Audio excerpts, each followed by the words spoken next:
Hey everybody, welcome back. Today is June 30th. That means that the NHL free agency starts tomorrow, and more prevalent as far as today is concerned, the buyout window closes at 5 p.m. Eastern, which is about 2 hours from now. I've seen, I think, 8 names that were on the buyout list, but there are 3 that I want to touch on real quick for a handful of reasons. First up, one I mentioned during the Pierre-Luc Dubois video is Blake Wheeler has been bought out by the Winnipeg Jets. In total, that brought their cap hit savings to $5.5 million over the course of the next 2 seasons. Blake Wheeler was signed for, I think, 8.5 over the next 2 years. And based on the kind of moves that they were making, it didn't make a whole lot of sense for Winnipeg to hold on to the now 36-year-old, at least not at that rate. So all told, as of right now, Winnipeg has roughly $14 million in cap space to work with as a result of the Dubois trade and buying out Blake Wheeler's contract. As I said in the previous video, they have some issues to address at the forward group. Not really a major concern. They're not looking for superstars up there, but they do need to fill in depth. And as I mentioned, I think they need to sign Gabe Vilardi. I think they need to re-sign Vlad Namestnikov. Neither of those things has happened yet, and free agency period opens tomorrow, so it wouldn't surprise me if we get news about signing those two, or at least one of those two, probably Vilardi more than Namestnikov. But I feel like we should hear some kind of news about them re-signing or getting a new deal for one or two of these guys by the end of the day today. Blake Wheeler, though, where is he going to end up going as a result of all this? Well, 36 years old at just under $8.5 million. I don't know that he's going to go anywhere for that amount of money. He's a good player. He's a valuable asset, but at that age and the kind of term, I think it's more realistic to be looking at somewhere in the $2.5 to $5 million range per year. And as far as teams that are looking for the kind of player that Blake Wheeler is at the term and value that he probably will come out on, I would think maybe the Dallas Stars is a good landing point for him. The Dallas Stars have been walking this very interesting line as of late. They have prolific young talents, some of which is only going to get better. Jason Robertson, Rope Hintz, Wyatt Johnston, and they're surrounding these guys with good, solid veteran presence. Joe Pavelski, Tyler Seguin, Jamie Benn. Well, maybe not Jamie Benn for a lot of good influences, but he's still a veteran presence. Like, he's valuable to the team. And the Stars can afford to make this kind of move right now. They have roughly $5 million of cap space to work with, and their free agency troubles really aren't that bad. Last I checked, the notable names that I know they extended some qualifying offers to, Dellandrea, Domi, Kiviranta, there's one other in there that I'm forgetting. Luke Glendening, that's the guy. But Dallas has about 2 years before they really get into free agency trouble, and they have to worry about new contracts for the young stars and really keeping that whole core together. Pavelski's probably done after this current contract, so I think you have a good window to bring in Blake Wheeler for the next 2 seasons at $3 to $5 million. Probably don't give him the whole 5, give him like $3 to $4 million, and he's going to slot in very nicely there. Just my opinion. We'll see what happens. Player number 2, Kailer Yamamoto. Now on the Detroit Red Wings as a result of a draft day trade, the Detroit Red Wings have bought out Yamamoto's contract. Kailer Yamamoto could still technically end up with the Edmonton Oilers. But if Edmonton doesn't end up re-signing Yamamoto during free agency, he has a lot of options. He's young, he's valuable, and there are a lot of teams out there that could use his services as a bottom to middle 6 type of forward.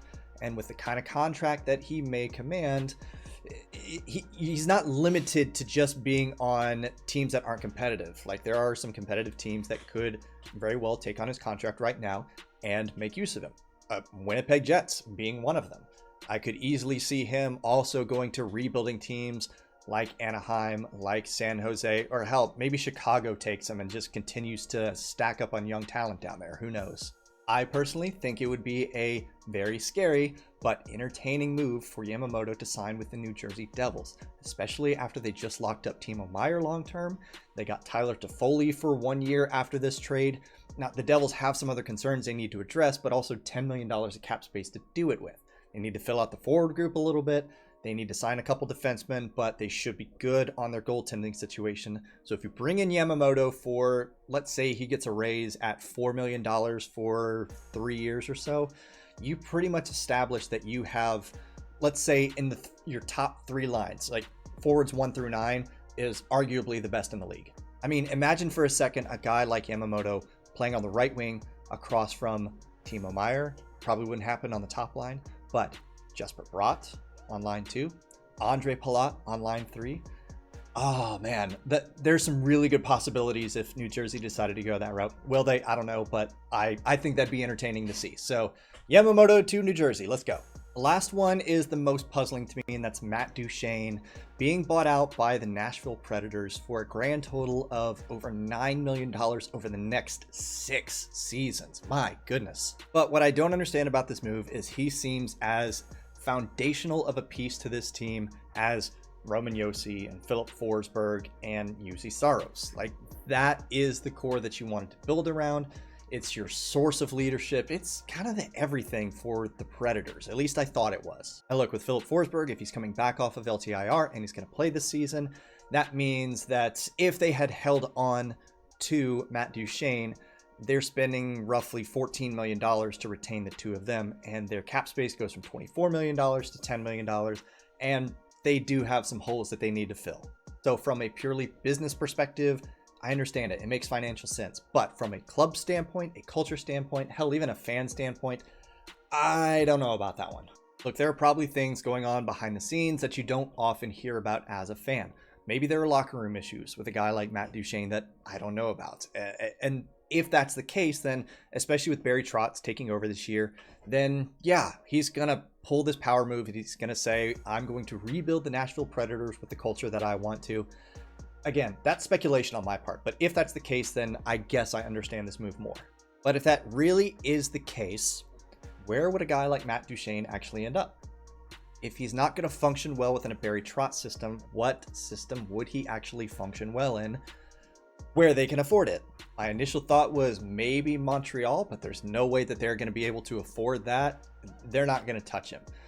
Maybe a system like the New York Islanders, a guy like Lou Lamoriello could maybe help with some of those locker room issues, but with the kind of culture that he's built. Again, this is speculation on my part, if that's even the case, but you know, a Lou Lamoriello run organization is probably a good spot to whip someone into shape. But the Islanders aren't exactly hurting at forward depth, so I don't think they would touch him either. So my mind goes to one of 2 spots. First is the Philadelphia Flyers, and I know what you're thinking because I'm thinking it too. If Matt Duchene really is a locker room issue, why would a John Tortorella system fix that? I don't know, maybe it will, maybe it won't. Different leaders resonate better with different players, so it might function and it might just be fireworks to the rest of us, who knows. But if that doesn't happen, why not the Florida Panthers? Florida rightfully needs to be putting their focus in this offseason into their defense and their goaltending. While forward depth isn't exactly a problem, Matt Duchene might slot in nicely to that team. And who knows, a coach like Paul Maurice might be the right kind of leader, the right kind of motivator for a guy like Matt Duchene. So who knows? I'm just spitballing here. Florida might be a landing spot. Who knows? I could be totally wrong. Those were the 3 that kind of stuck out to me with some interesting ideas on where they might land. Like I said, free agency starts tomorrow. I could be totally wrong about all of this. Should be a very entertaining month of July as we move towards the next season. And I will do my very best to be in tune and make some more videos like this and give you my thoughts. Who knows if anybody's actually watching. But thank you for giving me a little bit of your time today. I hope you enjoyed this video, and I hope you are ready for a rockin' off season. September can't get here soon enough. I'm ready for hockey to start again. See you in the next video.